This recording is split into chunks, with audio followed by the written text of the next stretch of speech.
বাংলাদেশ তাহলে তাদের সিদ্ধান্তেই অটল থাকলো? বাংলাদেশ তাহলে ভারতে বিশ্বকাপ খেলতে আসবে না?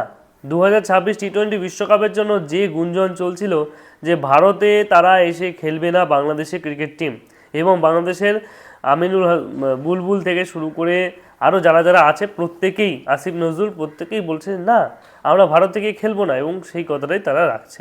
যাই হোক, কালকে পর্যন্ত 24 ঘন্টার আলটিমেটাম দিয়েছিল আইসিসি।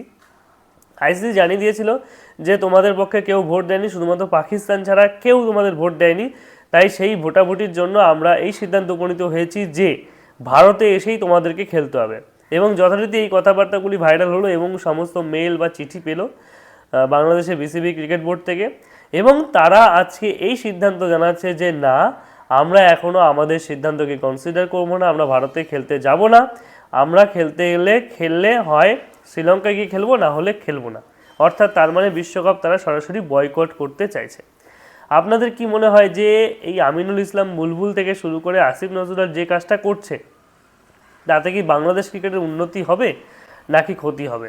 হ্যাঁ, অবশ্যই খারাপ লাগার একটা বিষয়। মুস্তাফিজুর রহমান ইস্যুতে যেভাবে ভারতকে তারা বয়কটের ডাক দিয়েছে, ভারতেও ক্রিকেটের বয়কটের ডাক দিয়েছে, সমস্ত কিছু ক্ষেত্রে অবশ্যই একটা দেশের অপমান বা যা কিছুই হোক না কেন, কিন্তু আজকে বাংলাদেশ যে খেলতে আসবে না, আইসিসির সাথে যদি তারা সমস্যা করে, যেহেতু তাদের সমস্যা হচ্ছে ভারতকে নিয়ে, ভারতের বিসিসিআই ক্রিকেট বোর্ডকে নিয়ে, যেখান থেকে মুস্তাফিজুর রহমানকে কেনার পরও তাকে বাতিল করে দেওয়া হয়েছে, এর ফলে একটা সাধারণ সমস্যা হতেই পারে।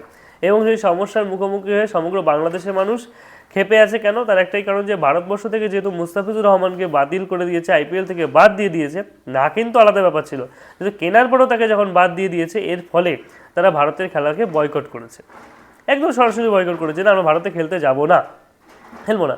দর্শক থেকে শুরু করে সরকার প্রত্যেকে কিন্তু এই মতামত রেখেছে। কিন্তু এখন সেই কথার ভিত্তিতে, অর্থাৎ আমিনুল ইসলাম বুলবুল কিন্তু এই কথাটি বলেছে যে আমরা সরকারের সিদ্ধান্ত দেখব এবং আমাদের যে সিদ্ধান্ত আসবে সেই সিদ্ধান্তের উপর বিচার করেই কিন্তু আমরা মূল সিদ্ধান্ত উপনীত হবো। তো যাই হোক, আসিফ নজরুল থেকে শুরু করে ক্রীড়া উপদেষ্টারা রয়েছে, তারা প্রত্যেকেই জানিয়েছে যে ভারতবর্ষে তারা খেলতে আসছে না। এখন কি মনে হয়, ভারতবর্ষে যদি খেলতে না আসে বাংলাদেশ ক্রিকেটকে কিন্তু আইসিসি অনেকভাবে বয়কট করতে পারে, ব্যান করে দিতে পারে, পরবর্তী টুর্নামেন্টগুলোতে তারা খেলতে পারবে কিনা সেটাও দেখার বিষয়। তাছাড়া অন্যান্য দ্বিপাক্ষিক সিরিজ, ত্রিপাক্ষিক সিরিজ কোনো সিরিজে তারা অংশগ্রহণ করতে পারবে না হয়তো, যদি আইসিসি ব্যান করে দেয়।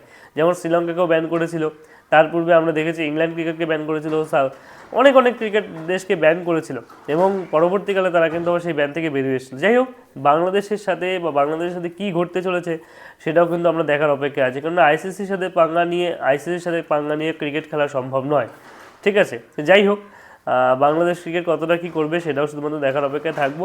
আসিফ নজরুল থেকে শুরু করে আমিনুল ইসলাম বুলবুল বা আরও যারা আছে, আর খেলোয়াড়রাই বা কী বলবে, রিটন কুমার দাস বা শান্তরা বা মেহেদী হাসান মিরাজ বা যারা আছে বাংলাদেশ ক্রিকেটে বর্তমানে খেলোয়াড়, তারা কি বলবে সেটাও কিন্তু দেখার অপেক্ষায় থাকবো। আপনাদের কি মতামত অবশ্যই কমেন্টে জানাবেন।